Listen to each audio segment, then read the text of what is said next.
Hello friends and welcome back for another episode of Indie Impressions. My name is Nick and today we're going to be checking out a game called Entropy by developer Autotivity. This is for Desera and it's a first-person puzzle, maybe platformer, more emphasis on the puzzle. And from what I can tell, it looks very, very interesting. The big deal about this one is that it uses physics, chemistry, things like electricity, gravity, temperature, and mass to solve puzzles, which is something I'm not sure I've seen done or employed in any significant way, although, of course, we could make comparisons to the Portal games. I think this does go in some different directions, so we might as well, I guess, get that out of the way right at the start. So like I said, this is available on Desera. Right now it's priced at $7.49, although that could change in the future, depending on when you watch this. It's roughly 10 hours long and has 25 levels to it, so it's a pretty meaty experience, and everything I've seen about it looks very interesting. So let's actually just jump right into the game here. We've got some credits to look at briefly. Very nice little musical score at the introduction. Some options to check out. Music sound, y-axis, mouse sensitivity, brightness, nothing too crazy. And looks like we've got a level select here as well. But we haven't unlocked any levels, so we haven't actually played it yet. This is my very first time experiencing Entropy. Interesting statement to take out of context, I suppose. But let's just start it up. I did mess around with it for just a moment to get levels. There's a bit of a wait at the beginning. A long, long time ago in a largely unspecified world, a strange series of events took place. It all began in a lonely wall. Press enter. Okay. So we'll be introduced to some very abstract spheres with properties. I'm not sure why, but that is part of the mystery of Entropy. We're going to be trying to figure these things and many other events out, I'm sure, as we proceed further into this complex.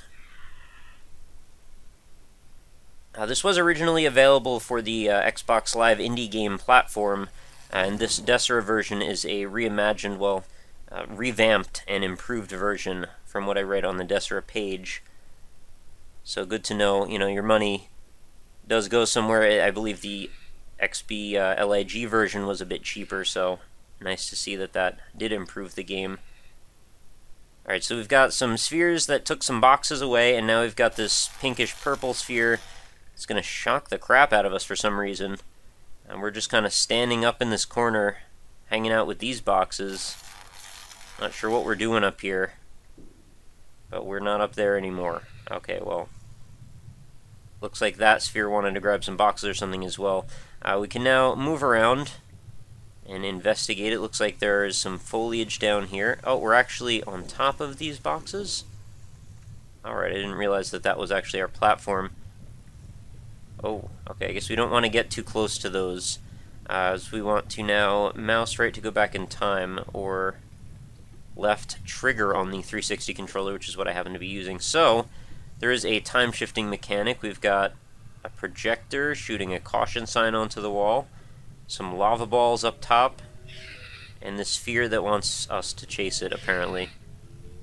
Might as well comply. Some very mysterious, kind of creepy music was playing for just a moment here as we stood in this position. Doesn't appear that music sticks around, though. So I'm not sure what we are, whether a person or some sort of whoa, something else. Very interesting visuals so far. Although it's a little bit sparse in some ways, it's also, it makes up for it in obtuseness, I suppose. Some nice lighting effects going through those. There's some light bloom. Just kind of taking in all the different angles here. There's a lot going on. But then we get over here, it's a little bit less complex, so there are some varying levels of complexity as we move around. It looks like we actually bend and deform the foliage as we move through, which is something you don't see all that often in games. I believe, like, Far Cry was one of the only series that I've seen that done frequently in. Alright, so we can push our way through a bunch of boxes, and it looks like they're going to want us to jump down, and giving us some instructions with this illustration on the wall. So the ball should bowl through these cubes, I suppose. Projector now has a chunk of it blocked. Oh no, it's not. I thought that was the guy's head, and then the part of it was just obfuscated by some piece of something there. No, it's just telling you to roll the ball off that cliff. Where is the cliff? Well, I guess it would be right here. And now we can traverse this gap, I suppose. What a mysterious structure. What is going on here? Well, that is our goal, to figure it out. Alright, so we are now in something. I guess we're on the other side of that wall, so that's good. There's that creepy music again. Little green orb. I guess you guys don't want to hang out. Oh. My controller's rumbling like mad here. What is it doing? It's just like taking all the squares away. What if I... Wow, what's going on with that? I can't seem to stay on those floors. Maybe I need to line up my jump a little bit better. I think I'm used to being more of a cylinder than a square, so maybe that's throwing me off. Oh, I think it's trying to take the cubes that I'm standing on top of, or am. Alright, what's going on here? Don't fall off the cliff. Okay. It's a liquid ball? Wow, this is strange. Alright, so I toasted up that liquid ball by tossing it into the lava ball pit. And I believe there's another projector. Oh, it's the same one that I just saw a second ago telling me not to fall in. So I guess I gotta make this jump down to here. Alright, I can do that. There does seem to be falling damage or something. Maybe gather these... Can we push these two spheres together so they form one giant one? No, they stay discrete and separate. Okay, I guess we're just demonstrating material properties here, which is fine with me. I do need some demonstration.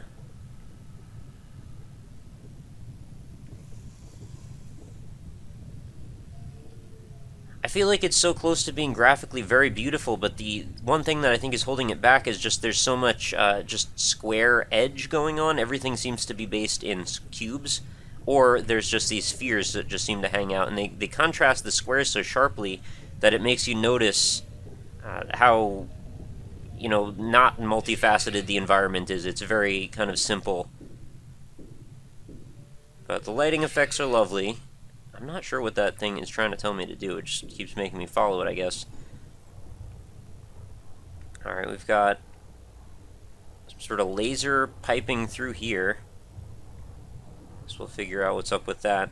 See, the one thing they did, which was kind of cool with Portal 2, is they added all that organic stuff to the environment, which actually really helped to break up what could be a bit monotonous. I actually quite like the way they approached Portal 1. Oh, I guess that was too hot.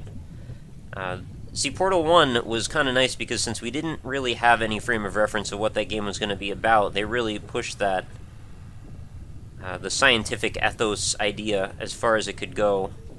Alright, I guess the point here was to tell me don't stand over the burning hot stuff for too long because it'll scorch you. And down we go into the pit. Why we're down here? I'm not sure. What we even are, I have no clue.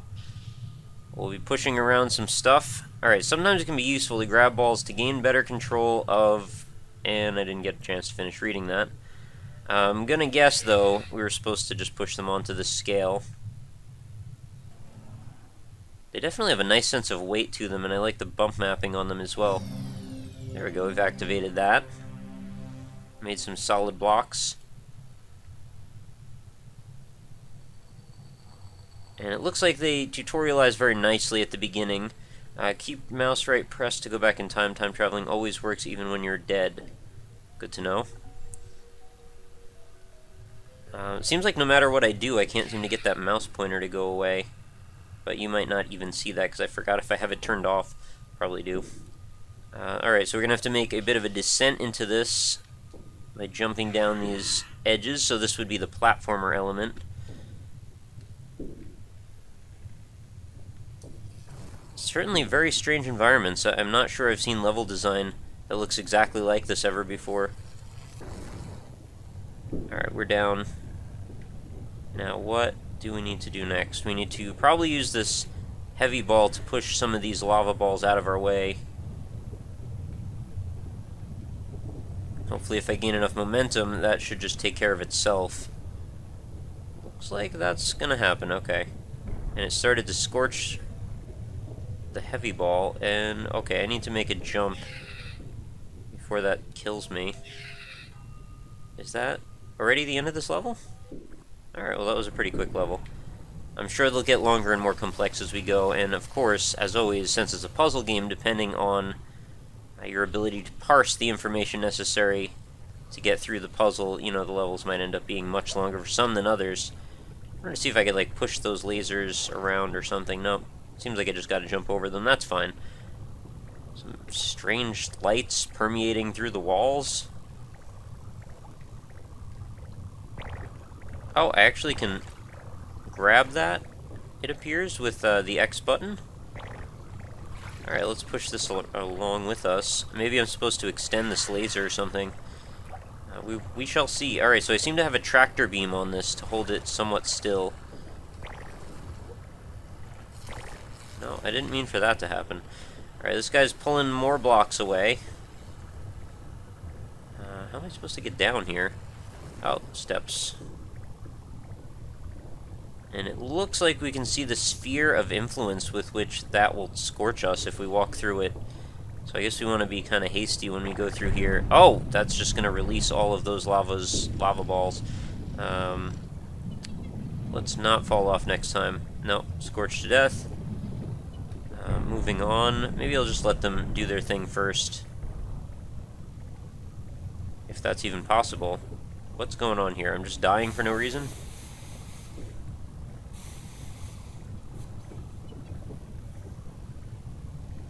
Game is definitely mysterious.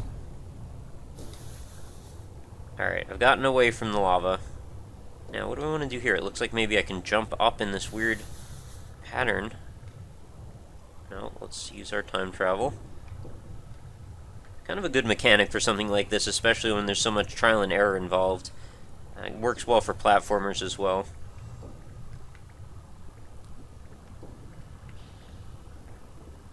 Now, hopefully it's actually helping you guys out. If anybody that is out there that's watching that gets sort of like motion sickness from first-person games, I think it's actually kind of useful to use the Xbox Live or the Xbox controller, just because it keeps my viewpoint from turning super quickly. Because if I was using the mouse, I'd be doing, you know, stuff like this, and I know that is not exactly friendly to you guys. Oh, okay, that insta-kills me. I didn't realize that was a thing.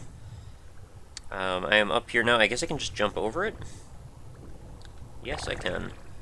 Alright, so now we've activated the second beacon point, or whatever we want to call that. Should be able to jump down safely.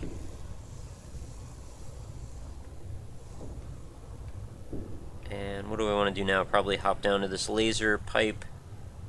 Or, actually, there's a better way over here, so maybe we should use that instead.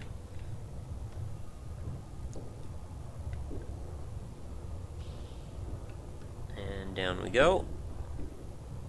Now, what do I need to do with this? There seems to be a pathway or something. Let's see if I get close to him. What's he going to do? He's just going to go through the wall. Okay. There's some kind of speakers over there, it looks like. And we need to reactivate a laser. So I'm going to guess we need to use one of these things as a beacon. Can I push this? Oh, I can. Alright, so I've actually used that to link the cells and then actually open the pathway. So that was way easier than I was even expecting. Yeah, I followed you. What is going on up here? This is like a fireball and a water ball suspended in the air with one of those beacons around it. I'm going to guess that I'm going to need to pull those down to activate that scale. And then combine lasers together, something like that. So let's hop up here. And obviously set forth for us to go wandering on.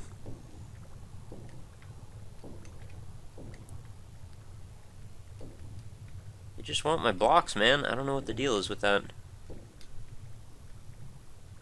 Whoa. Okay, well, that's a thing. I guess I was supposed to do that. So what happens if I now push the rest of these onto here? Or maybe I could use my gravity tractor beam or whatever it is. No, maybe it doesn't work on that. I hope I don't get this stuck in the corner. I think that's what I've done. So I'll have to try and knock that block out again without it falling too far over.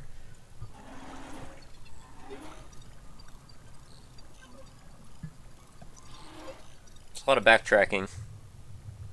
Alright, so what's a better way? Is there a way to affect this differently?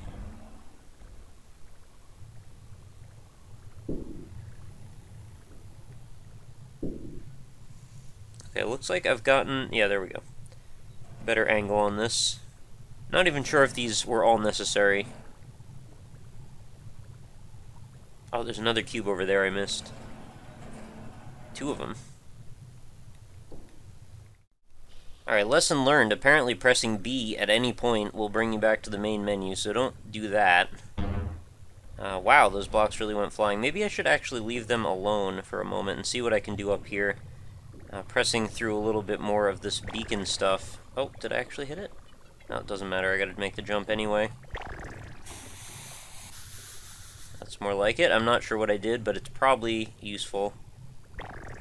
Alright, these steps are going to take me back down, and it looks like I've dropped all the stuff down to the ground level. But can I fall from here? I probably can't. Seems awfully high. Well, let's try it. Hey, I lived. Alright, so that's about how far our maximum distance to fall is. So what's up with these little bracketed areas? I don't know what they're trying to call attention to exactly. I should probably try and get all these blocks onto the scale again.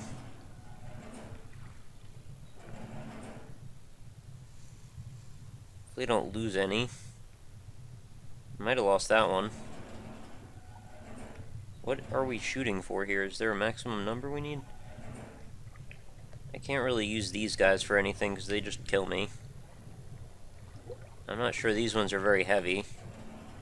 I got a little weight to them.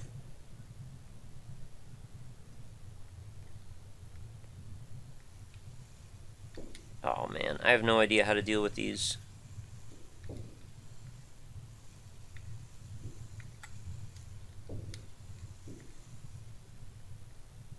Alright, I guess I'll just try and push more stuff onto the scale.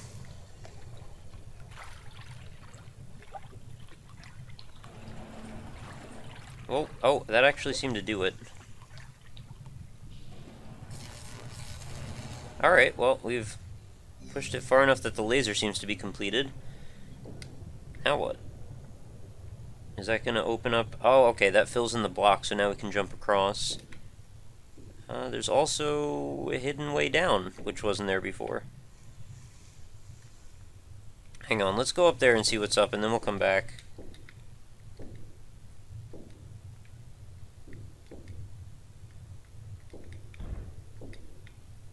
If there's even anything up there, there might not be. Nope. Just projecting, I guess? Yeah, I don't know what you want me to do with that. Alright, let's go back down. Probably just misinterpreted that.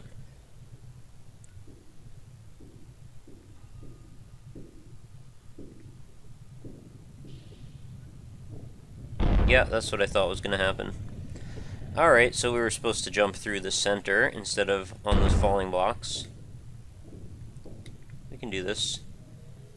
And you're going to go down the hidey hole. Alright, so will I. The concession stand of doom. So let's go do maybe one more level. I should probably update you on my opinions so far. I think this is a very cool game. There's a lot going for it, actually. I mean, granted, I had a couple little things to say about the graphical aesthetic. For the most part, I think it's very good. It's just a little simplistic for how complex the mechanics that the developer is employing seem to be. I almost would like to see that level of polish applied to all of the visuals so things don't look so, basic, kind of primitive. But, at the same time, I think it definitely seems to hold its own. Gameplay concepts are always stronger than graphics anyway, and, presentation here is definitely passable, so I'm not really upset about it or anything, but I just think that is the one thing that seems to be lacking. But in general, I think this is very cool. I have a feeling this is going to get way harder than I'm going to be able to handle anyway. Obviously, there's a couple things I would deal with, the fact that, pressing B brings you to the main menu, unless that's just using the 360 controller. Maybe I can remap it or something, but I found that a little inconvenient. I don't know if I should be pushing my blocks down here. It's probably a bad idea to do that, actually. I want to have them cross that chasm. I'm not sure what a good way to do that even is. I promised myself if we found ourselves in a position where I was going to get frustrated and not know what to do, what I should probably do is not keep playing. I'm pretty sure all I needed to do here is just put enough blocks down that I could use one of these boulders to cross the gap. So yeah, I probably just need to build up a pile first and then try to push the boulder on there. It could also get a little frustrating if you spend a bunch of time setting up something only to have it fail, and then you have to sit and wait for the time travel mechanic to go in place for a very long time, you know, just to get back to the point where you can then modify the original plan. You know, it could be worse, but at the same time that seems a little frustrating. Maybe there should be, if there isn't, I don't even know if there is necessarily, some sort of a function to do like double or triple time, or snap back to a certain point. Yeah, so that didn't really work out very well. So now I find myself in a position where all of the stuff that I needed is not really available to me. Nothing really going on back here. See, this is a very kind of basic room. Essentially just a big carved out rectangle with a couple of squares and cylinders and tubes and stuff going on in it. This is the kind of stuff that I think could use a little bit more polish, but, you know, maybe if the developer goes for a second one, I could definitely see this getting a little bit more, you know, of a cosmetic upgrade. So maybe we'll wrap things up right about here then. I was going to try and solve this one. I'm pretty sure I know how to do it, but, you know, at the risk of sounding a little bit frustrated here, maybe, I'll just go ahead and finish up. This is definitely recommended.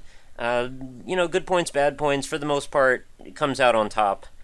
You know, this is why I don't give letter grades, because it would be very tempting to give a number or a letter to this and just sort of move on, but I think this definitely deserves a look and a more nuanced view, and I'm not sure what to do with this. I'm sure this is going to get into the whole temperature thing. As you can see, there's a thermometer on the wall. Very cool to see these sorts of scientific, you know, methods applied to a video game concept, and very cool to be able to manipulate them. I kind of wonder, if anything, maybe my biggest driving force to get further in the game is just to see what happens in terms of how this progresses. There's actually an after image on your eye, which is a very cool thing. You know, it's so bright, when you look at it too long, it actually burns into your retina a little bit. Very nice touch, something I wouldn't have expected to see. But, you know, there's clearly an attention to detail, you know, as far as, like, being able to knock around the foliage, those little lighting effects and such. So there are really cool graphical touches, so don't think that I'm getting down too far on it. But in terms of gameplay, I think this is pretty solid. Definitely curious to see where it goes. I'm wondering if there even is a way to explain all the stuff that's been going on. You know, what is up with all these orbs? Why are they stealing all the boxes? What is the point of the boxes? Where are we? Who are we? What even are we? I mean, we're a floating set of stuff. It's a stranger character than I'm used to playing, so, you know, maybe some of these explanations are a good reason to want to keep moving forward, and I think they probably are for me anyway. So, again, if you want to check out this game, it is available for purchase right now. The link for this is going to be available right in the description of this video, so feel free to browse down there. It is, again, as of this recording, $7.49, under $10 for about 10 hours of gameplay, give or take, depending on your ability to solve puzzles. I think that's a pretty good value proposition in my mind anyway. It depends how open you are to strange games, to games that definitely try to push the limits as far as, you know, puzzle design. I think this one is trying to do that to a certain extent. But that is going to pretty much do it, so I hope you check it out. And I hope you visit my website, which is indie-impressions.com, so you stay up on all the old and new stuff going on in the channel. And pardon me while I walk back and forth repetitively through the same environment while I go through all of this. But yeah, the Indie Impressions site, we've got all the old videos archived over there, over 400 of them now, so if you're ever looking for something to do and you haven't watched all the episodes in the playlists, that would be a good place to start. There are hundreds of free games. There's some paid games on Steam, Desera, various direct from developers. You can sort all of that by genre if you want to just check out a certain type of game. That is entirely up to you to do. We're a very light character, apparently. I've also got facebook.com/indieimpressions if you want to go visit over there. You can also stay up on everything new with the channel. I do news updates occasionally, contest game giveaways and such right through there. Only takes a second, helps me out to do if you want to leave a like, but that is entirely up to you. And lastly, we've also got a Twitter handle at RockLeeSmile if you want to stay in contact with me on a more personal basis, or if you just want to get in contact with me about the possibility of showing off your game on the show. If you're an indie developer, of course. There's also a contact form available on the Indie-Impressions website. So plenty of ways to get in contact, plenty of things to talk about. The indie world is expansive and vast, and it will be a long time before I ever cover the bulk of what's going on. In fact, I think it is seriously impossible. Maybe one day I'll bring in like 5 more YouTubers and we can try and tackle this in a more meaningful way. But for now, I will keep prodding away at the ones that look interesting to me and taking, the occasional dev request, several a week actually, I shouldn't say occasional. But I do want to work down that list as well as I can. So before I stop being able to speak English, let's wrap up this episode. Thank you guys so much for watching. Make sure to check out the stuff in the description, social media links and the game purchase link, of course. And I will see you tomorrow. Thanks so much. Later. Also, I just want to add in the pressing B actually only took me to the menu. I don't know why, but I guess it was a bug or something for one reason or another. When I pressed B previous to that, it actually took me directly out of the game. So I'm not sure what happened there, but just wanted to clarify we don't need to fix that. It's not an issue. Anyway, talk to you later.